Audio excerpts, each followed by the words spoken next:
नमस्कार। तो आज 4 जून है और आज की 3-4 बड़ी खबरें जो ईरान अमेरिका से निकलकर सामने आ रही है, बात आज उसी पर होगी।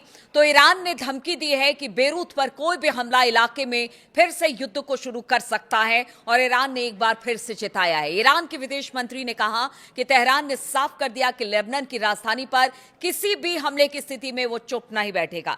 ईरानी विदेश मंत्री का बयान ऐसे समय में आया है जब इजरायली सेना बेरूत पर हमले के लिए आगे बढ़ रही थी, जिसे डोनाल्ड ट्रंप और नेतन्याहू के बीच बातचीत के बाद रोक दिया गया। लेबनान के अल मायादीन टीवी से बात करते हुए आरक्षी ने बताया कि इजरायल ने जब बेरूत पर हमला करने की धमकी के बाद ईरान ने निर्णायक रुख अपनाया था। उन्होंने कहा कि तेहरान ने संभावित जवाबी हमले के लिए अपनी सेनाओं को पूरी तरह अलर्ट पर रखा हुआ था। ईरान ने जोर देकर कहा है कि पश्चिम एशिया में युद्ध को खत्म करने के लिए कोई भी समझौता तभी संभव है जब उसमें सभी मोर्चों पर लड़ाई खत्म हो।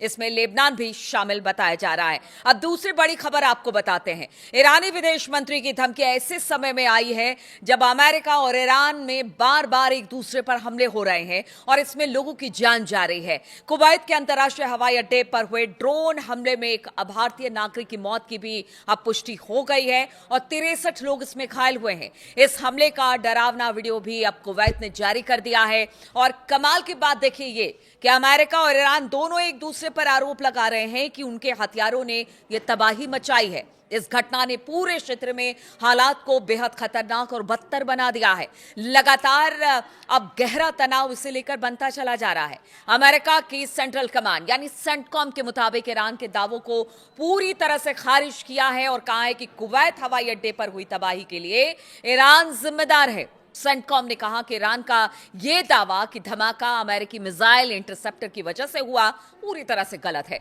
सेंटकॉम ने बयान जारी कर कहा कि ईरान का दावा झूठा है। उसने कुवैत एयरपोर्ट पर हमला नहीं किया और नुकसान अमेरिकी मिसाइल इंटरसेप्टर से हुआ है। यानी कि अब दोनों एक दूसरे पर आरोप लगा रहे हैं कि कुवैत में जो हमला हुआ जिसमें कई नागरिक घायल हुए हैं उसमें दोनों में से किसी का हाथ नहीं है। ईरान के इस्लामिक रिवोल्यूशनरी गार्ड कॉर्प्स यानी आईआरजीसी ने भी आरोपों को खारिज कर दिया है। आईआरजीसी की माने तो उन्होंने कहा कि उसने हवाई अड्डे के नागरिक टर्मिनल को निशाना नहीं बनाया।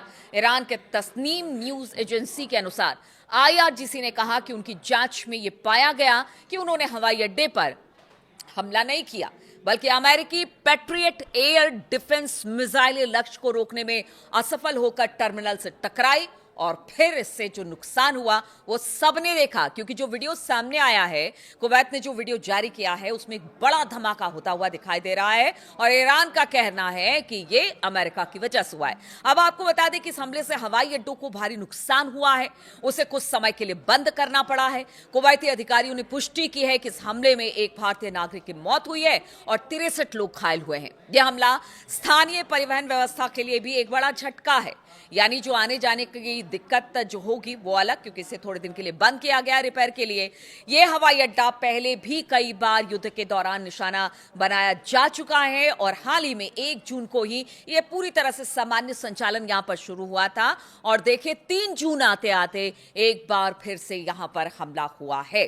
कुवैत के रक्षा मंत्रालय ने कहा कि हमले में 30 बैलिस्टिक मिसाइलें ड्रोन का इस्तेमाल किया गया। उसने इसे ईरान की भयानक आक्रामकता बताया है जिसमें हवाई अड्डे से इमारत को भारी नुकसान हुआ। ईरान ने कहा कि वो अमेरिका के ठिकानों पर अपने हमले इसलिए कर रहा है क्योंकि कुवैत और बहरीन ने अमेरिकी सेना को अपने इलाके का इस्तेमाल करने दिया। ईरान का आरोप है कि इन्हीं ठिकानों से उसके तेल टैंकर और केशरम द्वीप पर हमले किए गए हैं। एक और खबर इस बीच आ रही है कि देखिए जो उसका डिस्ट्रॉयर था अमेरिका का, उसको भी ईरान ने निशाना बनाया है और भारी नुकसान हुआ है। तो हमले के बीच में आप देख रहे हैं किस तरह से एक दूसरे पर आरोप प्रत्यारोप चल रहा है। यहां पर शांति वार्ता तो चल रही है लेकिन वो शांति वार्ता खटाई में पड़ती नजर आ रही है। बातचीत रुक गई है लेकिन बातचीत खत्म नहीं हुई है, ऐसा अब्बास अराक्ची ने भी कहा है। लेकिन युद्ध की स्थिति बनती दिखाई दे रही है। ईरान युद्ध के बीच राष्ट्रपति डोनाल्ड ट्रंप के लिए भी अब एक बड़ी खबर सामने आई है। ये तीसरी बड़ी खबर है। यहां पर अगर डोनाल्ड ट्रंप की बात की जाए तो उन्हें बड़ा राजनीतिक झटका लगा है। संसद के अंदर यानी कि अमेरिकी संसद के अंदर उनकी ही पार्टी के लोग अब बागी हो गए हैं। अमेरिका की प्रतिनिधि सभा हाउस ऑफ रिप्रेजेंटेटिव ने प्रस्ताव पास किया है जो अमेरिकी सैनिकों को ईरान युद्ध से वापस बुलाने की बात करता है। अभी के लिए भले ये कदम प्रतीकात्मक है, लेकिन इसमें ट्रंप की मुश्किलें बढ़ गई हैं। ट्रंप की अपनी पार्टी यानी कि रिपब्लिकन पार्टी के कुछ सांसद भी विपक्षी डेमोक्रेट्स के साथ नजर आए हैं। इससे संकेत मिलता है कि ट्रंप की युद्ध नीति पर अब सवाल उठ रहे हैं और ये सवाल अब से नहीं, जब से युद्ध शुरू हुए हैं तब से उठ रहे हैं। अमेरिकी प्रतिनिधि सभा ने बुधवार को एक प्रस्ताव पास किया जिसमें अमेरिकी सैनिकों को ईरान युद्ध से वापस बुलाने का आदेश दिया गया। ट्रंप की रिपब्लिकन पार्टी के जो 4 सांसद थे वो डेमोक्रेट्स के साथ मिलकर इस प्रस्ताव का समर्थन किया।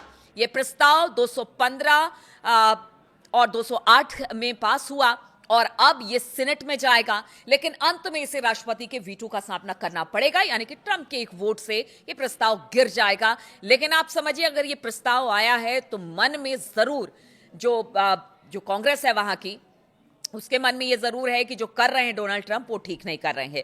डेमोक्रेट्स के विदेशी मामलों की समिति ने एक्स पर एक पोस्ट किया है और लिखा कि ये डोनाल्ड ट्रंप को अमेरिकी जनता की तरफ से एक साफ और जोरदार संदेश है कि अब ईरान में उनकी बहुत अलोकप्रिय और गैर कानूनी युद्ध को खत्म करने का समय आ गया है। यानी कि अब अमेरिका और खास तौर पर डोनाल्ड ट्रंप को ये जो लड़ाई है ईरान के खिलाफ उन्होंने छेड़ रखी है उसे बंद करना पड़ेगा।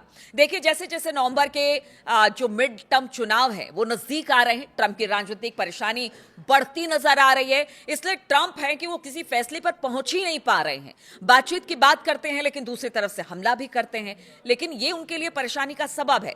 किसी भी अमेरिकी सरकार को जंग शुरू करने के 60 दिन के भीतर भीतर संसद की मंजूरी लेनी होती है, लेकिन ट्रंप की बात की जाए तो ट्रंप सरकार यही काम नहीं कर रही है। उनका कहना है कि ईरान के खिलाफ युद्ध तो पहले खत्म हो चुका है, जबकि सच्चाई यह है कि दोनों पक्षों के बीच अभी भी हमले हो रहे हैं और शांति वार्ता में कोई बड़ी प्रगति दिखाई नहीं दे रही है। यानी जस की तस स्थिति बनी हुई है, बातचीत आगे नहीं बढ़ रही है। लेकिन अमेरिका है कि कह रहा है कि युद्ध खत्म हो गया। युद्ध कैसे खत्म हो गया? रोजाना हमले हो रहे हैं। अमेरिका के डिस्ट्रॉयर को निशाना बनाया गया है, इधर उसके बेसिस को निशाना बनाया जाता है, उधर अमेरिका कहता है कि उनकी तरफ ईरान का जहाज आ रहा था, वो हमले कर रहे हैं। तो इसको क्या माना जाए? अब देखिए, अमेरिकी हमलों से पहले अब बात करते हैं चौथी बड़ी खबर की। तो ये सब तो अपनी जगह स्थितियां अभी भी बिगड़ी हुई हैं, लेकिन खबर ये आ रही है कि अमेरिकी हमलों में पहले दिन जान गंवाने वाले ईरान के पूर्व supreme leader Ayatollah Ali Khamenei के लिए 3 दिन के अंतिम संस्कार का कार्यक्रम अब उसकी घोषणा कर दी गई है।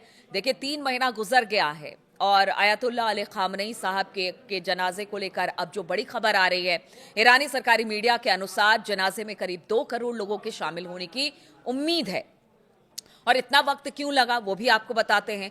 तो ईरान के सरकारी ब्रॉडकास्टर IRIB के अनुसार तेहरान के सांस्कृतिक और सामाजिक मामलों के उप महापौर मोहम्मद अमीन तवाकोली जाहिद ने कहा कि शहीद इमाम के विदाई समारोह, अंतिम संस्कार और दफन की तैयारियां अंतिम चरण में हैं और इसके तहत तेहरान, कौम और मशहद में 3 दिनों तक सार्वजनिक कार्यक्रम और जुलूस निकाले जाएंगे।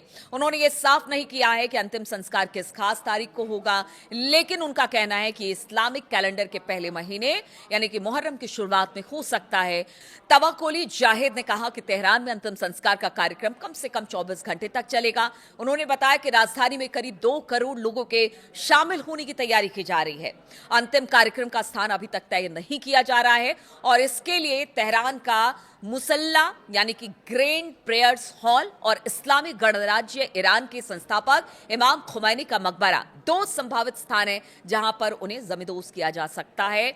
लेकिन जो बड़ी खबरें यही हैं कि हमले लगातार हो रहे हैं, स्थिति अब भी बद से बदतर है। अब देखना होगा कि जब अली खामनेई साहब को उनको सुपुर्दे खाक किया जाता है तो उस वक्त किस तरह का इमोशन देखने को ईरान में मिलता है, क्योंकि ईरान की जनता लगातार सरकार के साथ साथ है या फिर कह लीजिए कि आईआरजीसी के साथ है, और वो सड़कों पर मतलब समय समय पर उतरती रही है और सपोर्ट करती रही है कि ये लड़ाई आगे भी जारी रहेगी जब तक अमेरिका पीछे नहीं हटता है। तो अब इंतजार उस वक्त का, उस लम्हे का भी होगा जब अली खामनेई साहब को सुपुर्द खाक किया जाएगा, और साथ ही साथ जिस तरह के हमले हो रहे हैं, कहीं ये छोटे छोटे हमले किसी बड़े युद्ध में फिर से तब्दील ना हो जाए, और इधर ट्रंप की मुश्किलें हैं कि कम होने का नाम नहीं ले रही है। इन तमाम खबरों पर मेरी नजर बनी रहेगी। बहुत बहुत शुक्रिया आप सभी का मेरे साथ इस वीडियो में शामिल होने के लिए।